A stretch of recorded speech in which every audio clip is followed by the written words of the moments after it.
A fishing crew on a research vessel in the Southern Ocean is going about a completely ordinary night shift. The water is black. The air is brutal. Every man on deck has spent years in these conditions. They are not easily frightened. They are not the type to see things. And then one of them looks over the rail and stops moving entirely.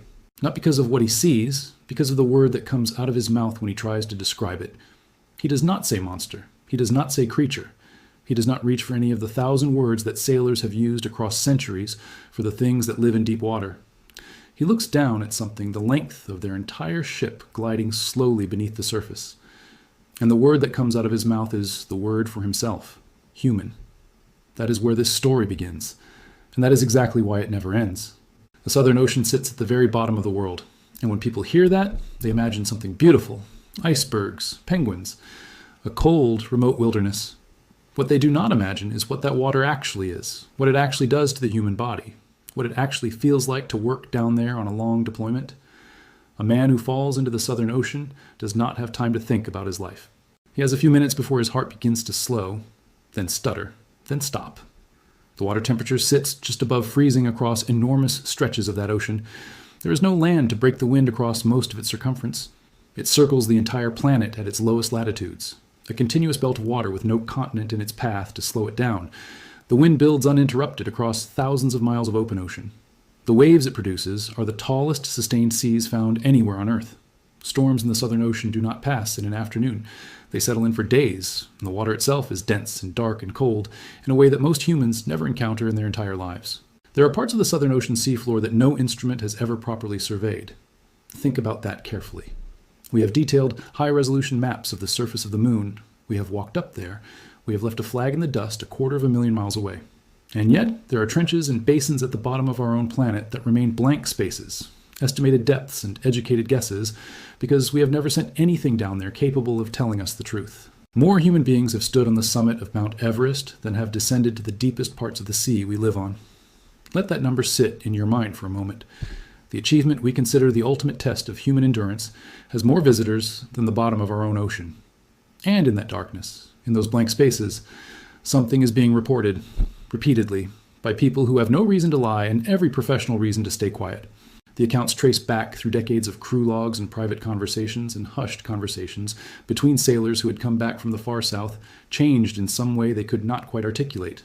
The stories spread through Japanese internet forums in the mid-2000s before anyone had put a proper name to the thing being described.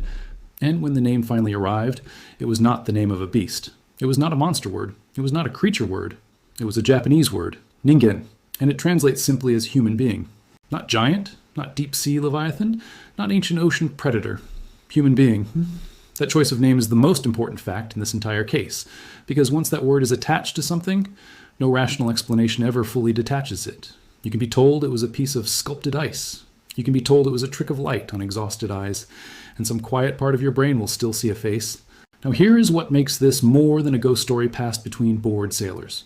The accounts share details, specific details, the same impossible details repeated across different ships, different nationalities, different decades, different waters within the Southern Ocean region, by men who, in many cases, had never heard of each other and, in some cases, had never heard the word Ningen before the night they saw the thing for themselves. Think carefully about what that means. If this were pure invention, if this were fantasy, hallucination, collective storytelling, you would expect the descriptions to wander. You would expect each teller to add their own details, to pull from their own imagination, to produce something unique to them. Instead, across entirely separate accounts, what comes back is almost identical every single time.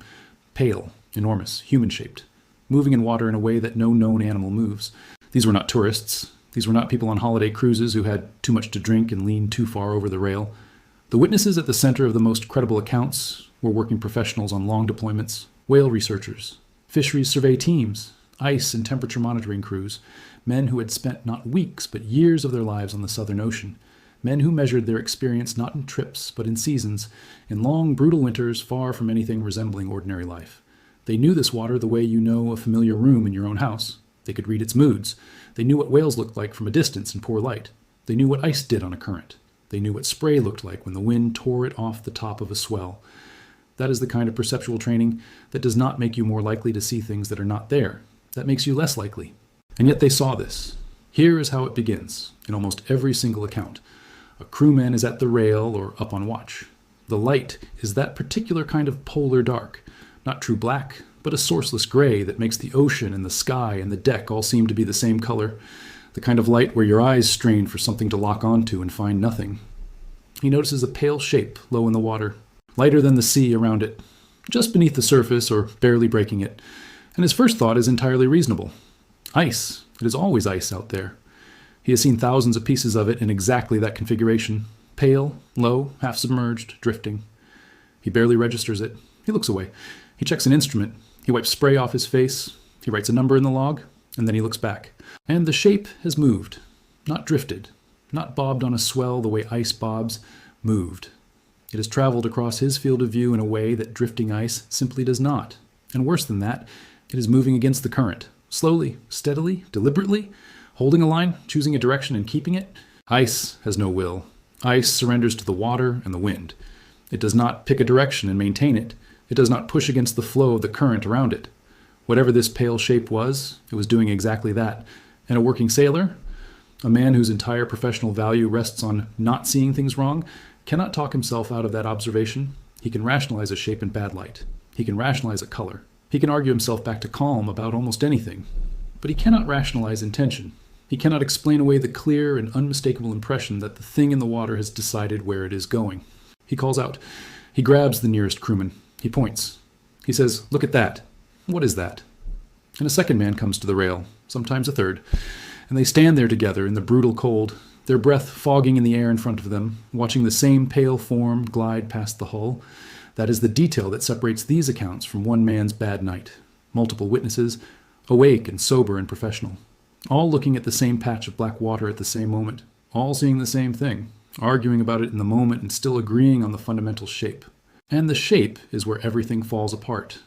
Because it was not a whale shape. It was not a shark shape. It was not a shape these men, who knew the sea's creatures better than almost anyone alive, could file under any category they already had. It was too long, not whale long, ship long, 30 meters in the accounts that give measurements, pale in a way that no large ocean animal is pale, and arranged is the right word, in a way that should not have been possible. At the top, a mass, a rounded bulk that sat the way a head and shoulders sit on a human body, broad at the crown, widening slightly below. Below that mass, long pale appendages, trailing out into the dark water. And some of the witnesses, the ones who got the longest look, the ones whose voices reportedly dropped when they described this years later, some of them said those appendages ended in something worse. A hand, 5 pale digits spread out in the cold water. And in the most disturbing of the tellings, that hand was not still. It opened, and then it closed, slowly, as though the thing beneath the surface was testing the water, or reaching for something, or simply flexing a stiff hand in the cold the way a person does. A shape in the dark can be ice, a pale mass can be foam, a trick of light on a tired brain can produce almost anything. But a hand that opens and closes is not something the human mind files under coincidence or optical illusion. That is something the human mind files under one category only, and that category is fear. The accounts do not all agree on the lower half of the body. Some witnesses describe 2 legs trailing down into the black water, pale, kicking slowly, the barely perceptible motion of someone treading water in place. A full human form, simply scaled up to a size that defies comprehension. Others describe something different, not legs at all, but a single smooth taper, the whole lower body narrowing from those broad shoulders down to a point, ending in a tail, the shape of something built entirely for the water, half human silhouette and half deep sea animal. And then there are the rarest accounts, the ones that come from the witnesses who got closest, the ones who saw the front, who describe a face, with eyes set forward, not on the sides of the head the way a fish carries its eyes. Forward, both eyes facing the same direction, the configuration of a predator, the configuration of a human face. And in the most chilling of those tellings, the eyes moved. They turned. They found the men standing at the rail. And for one long frozen moment, the thing in the water was not being observed. It was observing. It looked back at the people who were looking at it, and it seemed, the witnesses say this carefully, the way people say things they know sound impossible. It seemed to know exactly what they were. Now step back from the deck. Because to take this case seriously, you have to follow the evidence honestly in both directions. The legend of the Ningen did not arrive through official channels. It did not begin with a government report, or a scientific paper, or a recovered body, or a verified photograph. It arrived through anonymous internet posts in Japan in the mid-2000s, person to person, forum to forum. each account carrying the same basic structure. Someone who knew someone, a relative who had worked the far south waters, a friend of a friend who came back from a long deployment and went quiet whenever certain subjects came up. And with each retelling, specific details sharpened. The hand that opens and closes, the eyes that turn, the length creeping upward as the story spread. This is how legends grow. And the Ningen grew faster than most because the name was already doing the work before anyone could question it. The moment you use the word that means human being, you have already written the ending. You have already planted the image that no rational explanation fully removes. The skeptics have a solid case. The most likely explanation is not a conspiracy and not a cover-up. It is a piece of ice. The Southern Ocean produces sea ice in extraordinary shapes, carved by wind, sculpted by wave action, fractured and reformed into configurations that can appear remarkably asymmetrical and strange in poor light. A large flat-topped berg with a ridge at one end and trailing fragments at the other could produce, in the gray light of polar dawn, something resembling the silhouette these crews describe. The consistency of the accounts, the detail the believers point to as proof, could simply mean that once the word Ningen existed, once the human shape was attached to the phenomenon, every subsequent witness unconsciously filtered their experience through that existing template. The brain sees what the brain has been taught to expect. And the brain is wired across hundreds of thousands of years of evolutionary pressure to find human faces and human shapes in ambiguous visual information. It is one of the most robust cognitive biases we carry. The same bias that makes you see a face in a cloud or a figure in shadows at the edge of a dark room. The Ningen may be the most sophisticated optical illusion in the history of maritime folklore. Not a monster at all, but the human brain doing exactly what it evolved to do, finding a person in a piece of drifting ice. But here's the argument that does not collapse when you push on it. The ocean is genuinely unknown in ways that should make everyone humble. The giant squid was a sailor's myth for centuries. Every port city in the world had stories about enormous tentacled creatures dragging ships down from below. Scientists dismissed the accounts as fantasy and exaggeration, and the overactive imagination of superstitious men who spent too long at sea. And then a body washed up. Then another. Then the first photographs were taken of a living specimen.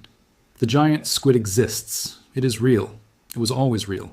The sailors who described it were right, and the scientists who dismissed them were wrong. Bioluminescent sharks, sharks that produce their own light in the deep, were confirmed in research published as recently as 2021. New whale species are still being formally identified and added to scientific records. New deep-sea fish with no existing name are still being pulled up in nets and described for the first time. The ocean keeps producing things that were not supposed to exist. That is not the raving of a believer. That is the documented history of marine biology. So yes, the Southern Ocean could hide something large. The deep water genuinely can conceal enormous animals from human observation for extended periods. That is not an unreasonable claim. That is established scientific reality. The problem for the Ningen specifically is that the sightings do not describe something in the deep. They describe something at the surface, something visible beside a ship in the gray light of dawn, something large enough to be seen clearly from the rail.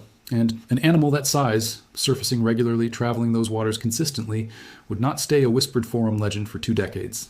It would be in nets. It would wash up on southern beaches. It would be photographed 1,000 times by the research vessels and survey ships and Coast Guard patrols that do operate in those waters. The very depth that makes the ocean a good hiding place is precisely what the Ningen sightings violate. You cannot be both invisible in the abyss and casually visible at the surface. Those two things cannot both be true. And yet the accounts keep coming. New crews on new ships and new years who say they had never heard of the Ningen before the night they stood at the rail and reached for a word and found only the word for themselves. What is the honest conclusion? There's probably not a 30-meter humanoid creature swimming the Southern Ocean undetected by modern marine science. Probably. The ice explanation accounts for most of what is described. The cognitive bias toward human shapes accounts for the consistency of the descriptions. The spread of the internet accounts for the speed at which the legend grew and sharpened and gained its specific terrifying details. But probably is not, certainly. And the ocean has been making probably look foolish for as long as human beings have been sailing on it. What stays with you is not the creature. It is the name. It is the fact that experienced, trained, professional men who knew the sea and its animals better than almost any human beings alive, men with no incentive to look foolish and every professional reason to stay quiet, looked at something in the water and reached for the most intimate word in the language. Not beast, not thing, not creature. Human being. They looked at something in the black water of the loneliest sea on earth, and they saw themselves looking back. That is the detail that does not let go. That is the thing that keeps this account alive long after the rational explanation should have closed the file. Because the Ningen was never really about a creature. It was always about the edges of the map. The places we have not gone. The cold, dark, crushing distances where almost no one watches and almost no one goes. And it is about the oldest, deepest fear we carry as a species. Not that something monstrous lives out there in the dark. That something out there in the dark has a face. Forward-facing eyes that find us at the rail and look back. And for one frozen moment, a moment that the men who experienced it carried with them for the rest of their lives, seem to know exactly what we are. The case sits with you now. You have stood on that deck. You have seen the pale shape moving against the current. You have heard the hand open and close in the cold water. You have seen the eyes turn, and you have heard the quiet explanation that fits almost all of it. Almost. So tell me, when you weigh the consistency across decades, the witnesses who knew the sea better than their own city streets, and the geography of an ocean we have barely visited, what do you actually believe is down there at the bottom of the world? A trick of ice and a human brain doing what it was built to do? Or something the science books insist cannot exist, moving slow and deliberate just beneath the surface, wearing a shape we were never supposed to find out there?